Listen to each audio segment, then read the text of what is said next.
गुरु महाराज के शब्द हम सब बार बार गाते हैं। कर्म धर्म को जला खाक कर देंगे तुमको तार। आप सब अपराध को भूल जाते हैं, उनको अपने गले से लगाते हैं। जो संसार में विजीव सब जगह से हार करके परमात्मा के शरण, गुरु के शरण आ जाते हैं, यही एक पथ है, रास्ता है। जो गुरु मिल जाते हैं तो उन्हें भगवान को भी एक दिन प्राप्त करा देते हैं, मिला देते हैं भगवान से। इसीलिए हम सब मनोयोग पूर्वक सत्संग है। अब रही बात खूब बढ़िया सत्संगी है, अब फिर भी उनसे गलती होती है, हमें हमारे दृष्टि में गलती होती है। तो गोस्वामी तुलसीदास जी महाराज उनके लिए भी लिखे कि अच्छे हैं, फिर भी उनको सबको लगता है कि वो उनसे कुछ न कुछ अपराध युक्त कर्म हो रहा है। तो गोस्वामी तुलसीदास जी महाराज लिखे, विधि हरि सुजस विधि हरि सुजर कुशगत परही फली मानी सामोदत गुण अनुसरही। विधि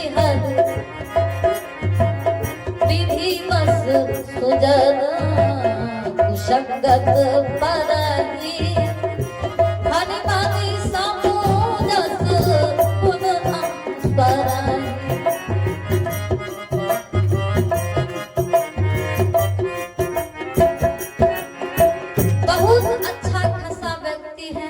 सत्संगी हैं, लेकिन हम हमारे दृष्टि में लगता है कि उनसे गलती होती है, लेकिन ऐसा नहीं है। हमारे विचार कर लेने मात्र से नहीं होता है। गुरु महाराज के शब्द में आया है, अगर आपकी गलती पर कोई निंदा करेगा तो उनको सगा मित्र समझिए, गुरु ही समझिए, क्योंकि निंदक नियरे राखिए आंगन कुटी छपा।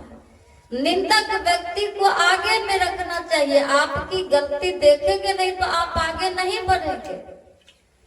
इसलिए गलती देखने वाले को ही अपना मित्र मानना चाहिए, गुरु मानना चाहिए। और जो सही दिखाते हैं, देखते हैं, ऐसे तो दुष्ट भी आपकी प्रशंसा करते हैं।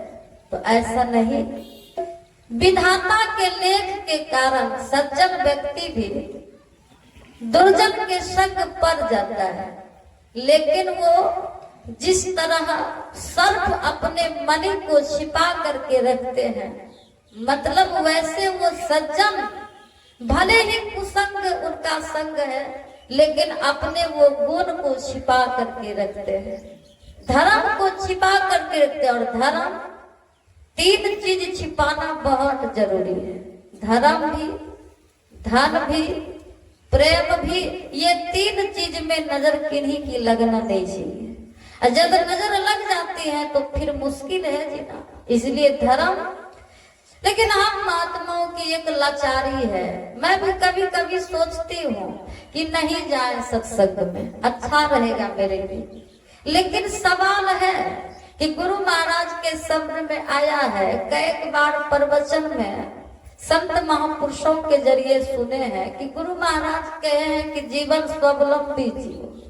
अस्वावलंबी जीवन नहीं जिएंगे, दूसरे की कमाई पर हम भजन भी नहीं कर सकते हैं। है तो दूसरा की कमाई, जैसे आपके यहाँ आते हैं सत्संग कराते तो दक्षिणा तो आप ही का है, महात्मा का तो वो नहीं है तो सार्वजनिक संपत्ति। चाहे ये कान पकड़िए कि वो कान पकड़िए, पकड़ना पड़ता है। लेकिन एक माध्यम है कि आप सत्संग करा देते हैं, दोनों साथ जी को बुलाते हैं, ऐसे नहीं। अगर साफ बैठ करके खाएंगे तो भजन होगा नहीं। तो ये बाहरी सत्संग है। बाहरी सत्संग से होता है, थोड़ी बुद्धि प्रपंच से रहित होती है, और मन जो है ज्यादा से ज्यादा जब में लगाने का हम प्रयास करें। ये बाहरी सत्संग से काम नहीं चलेगा। इसलिए गुरु महाराज कहने की कृपा किए हैं कि धर्म कथा बाहर सत्संग, अंतर सत्संग ध्यान अभंगा। ये बाहरी सत्संग है, इनसे हमारी थोड़ी बहुत बुद्धि की कमजोरी दूर हो जाती, लेकिन मन का कमजोरी, आत्मा का कमजोरी ध्यान और जप से ही दूर किया जा सकता है। इसलिए हम लग्नशील होकर के साधन पर हम जोर दें तो हमारे संत मत बरकरार रहेंगे। गोस्वामी तुलसीदास जी महाराज लिखे कि जीवन में अच्छा बनिए। अच्छा का मतलब ये है कि हमारे मन वाणी क्रिया से सत्संगी अगर हम बनेंगे तो हमारे देख और सुन करके अड़ोस पड़ोस में भी लोग बनने की कोशिश करें, ऐसा बन जाइए। अगर साफ हम कठोर पड़ जाएंगे, स्वभाव से तो कठोर बनना बहुत जरूरी है, तो कोई हो ना हो सुधर नहीं पाएंगे। सुधारने की बहुत बड़ी जरूरी है।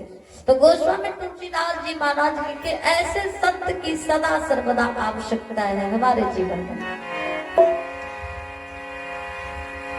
बनता संत समाचित, हित अनहित नहीं को, अंजुलगत सुमन जीवी सब सुगंध करिबो।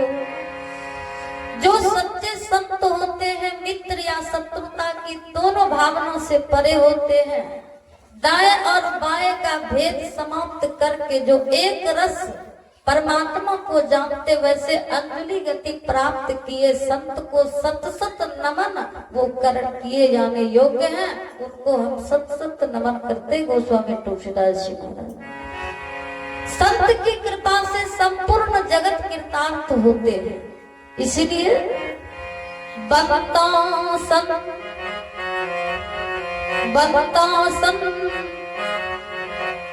जगत हित, जानी स्वभाव सने, बाल बिनय सुनि करि कृपा, राम शरण रति दे। अब इनडायरेक्ट फल हम मांगते हैं धरती मैया से, तो वो हमें नहीं देगी। तो फल मांगने के पूर्व उनके ऊपर कुछ न कुछ हमें बोना पड़ेगा। गेहूं हो, मक्की हो, चाहे जिस चीज की खेती, देती तो है धरती मैया ही फल, लेकिन इनडायरेक्ट बिना बोए नहीं दे सकती है। तो वैसे परमात्मा पावर हाउस के समान है, उनमें करंट। अगर हम उम्मीद करेंगे कि परमात्मा हमको फल दे या हमारी परमात्मा सुने, तो वो नहीं सुनेंगे। बिजली कनेक्ट के लिए हमें कंज्यूमर बनने की आवश्यकता होती है, इसी तरह से परमात्मा के यहाँ जाने तक कंज्यूमर बनना पड़ता है, और उनके पीछे कंज्यूमर बनाने वाले को पकड़ना पड़ता है। तो वो कौन है? सदगुरु। जो गुरु से दीक्षा जान करके भजन करेंगे, नाम जप करेंगे, ध्यान करेंगे, तो फल यही होगा कि बाल बिनय सुनि करि कृपा, राम चरण रति देव। संसार संपूर्ण जगत परमात्मा के अधीन है, और वो परमात्मा संत के अधीन है।